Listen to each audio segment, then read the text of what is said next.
All right, here we are. It's the night of October 22nd. We're waiting. We're holding our breath. We don't know whether the ships, the quarantine will be respected and the Soviets will turn around, or will they keep going to Cuba, and will the Americans attack, and will we have World War III and a nuclear war? Well, we all know there's no, I'm not spoiling you. But anyway, the situation, we didn't know at the time. And even just to highlight how dramatic the moment was, Kennedy had brought his family down, Jackie and the children down. I guess they were in Hyannisport, brought them down into Washington and said, look, we got to get them here in Washington so we can get down underground in a bunker if we need to at a moment's notice. That was 2 days before he sent the warning to Khrushchev about the quarantine. Everybody, we were all looking at the possibility of a nuclear war, and they all knew that the thing could escalate very quickly. Okay, but thankfully, these Soviet ships at the last moment, as they're approaching the water surrounding Cuba, turn around and are going then back to the Soviet Union. Okay. All right. Now, there's a huge sigh of relief around the world, okay? But the crisis is ongoing because the demand was not just that no more military supplies come into Cuba, but that the missiles be removed and the missile sites be destroyed. But the construction is continuing. So now the question is, how are we going to bring the construction to an end, okay? So just to kind of the demand is to get the missiles out of Cuba unequivocally, So the construction's ongoing. So Khrushchev then finally waits a couple of days. October 26th, about 3 days later, makes his offer of what he's willing to concede. Okay, and he says, look, so what I'll do is I will remove the missiles from Cuba if you end the quarantine and if you promise not to invade Cuba. This deal probably would have gone through. There were certainly a lot of people in the president's administration who opposed making any promise about not invading Cuba, but it probably would have gone through.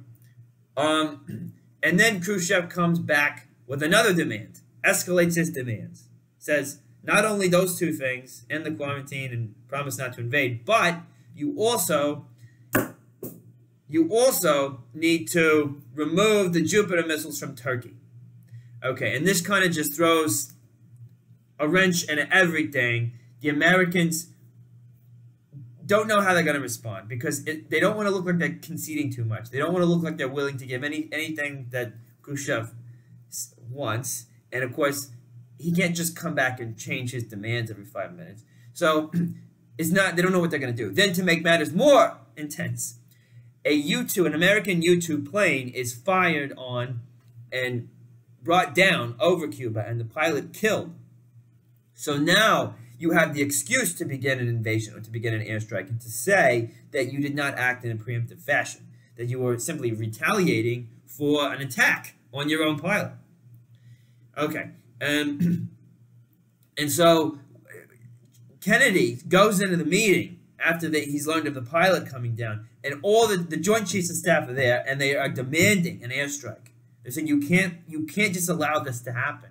And all the advisors are essentially in agreement. You've got to make an airstrike. Not everybody, but the majority is there saying, go forward with an airstrike.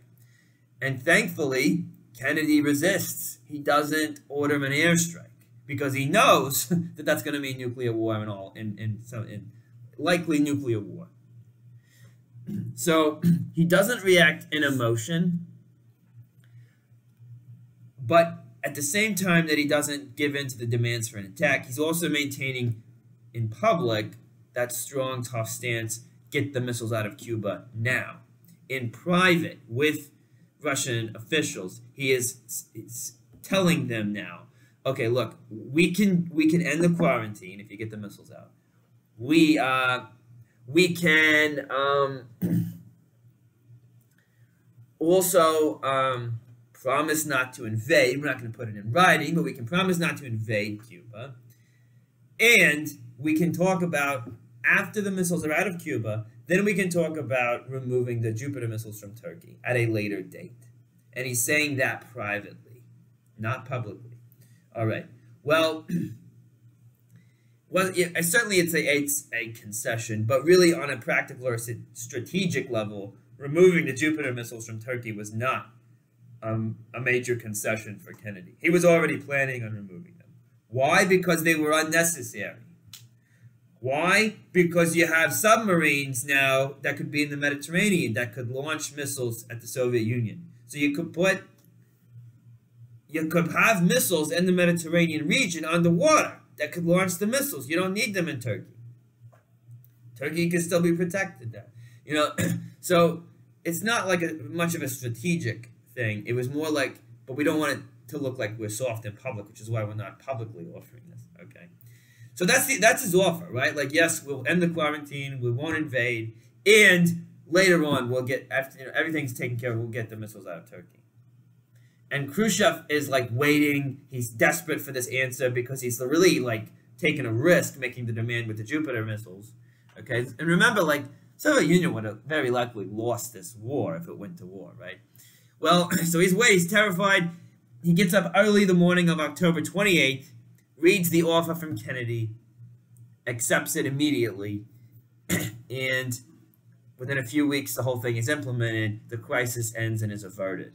Castro is outraged. He's horrified that Khrushchev would back down. He's kicking the wall. He's breaking mirrors, they say. He's cussing out Khrushchev. He's so angry.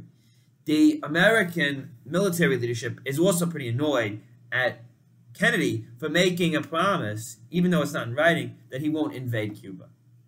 So they're really annoyed about that. Also, the Cuban exile community is annoyed too, because they're still hoping that another Bay of Pigs invasion is going to go forward, type thing, and they can get their country back, right? So, not everybody's happy, but most people are happy because there's no nuclear war, all right, and the missiles are out of Cuba, all right. So, really, it's the height of the Cold War. It's the most tense moment. It's the closest we ever came to nuclear war. We want to say, I say, Khrushchev is the main person to blame for this because of his behavior, especially, putting the missiles there, but then also giving the Russian operatives there the power to launch them if they decide they want to. And Kennedy, he could have done a little bit better, I guess, at indicating in 1961 that he wasn't planning another invasion of Cuba and calmed some tensions. But he behaves pretty well during this whole Cuban Missile Crisis, considering what's at stake and what people are urging him to do. He doesn't act rashly. He acts pretty prudently. And we avoid nuclear war and we avoid World War III, which is a really good thing. All right.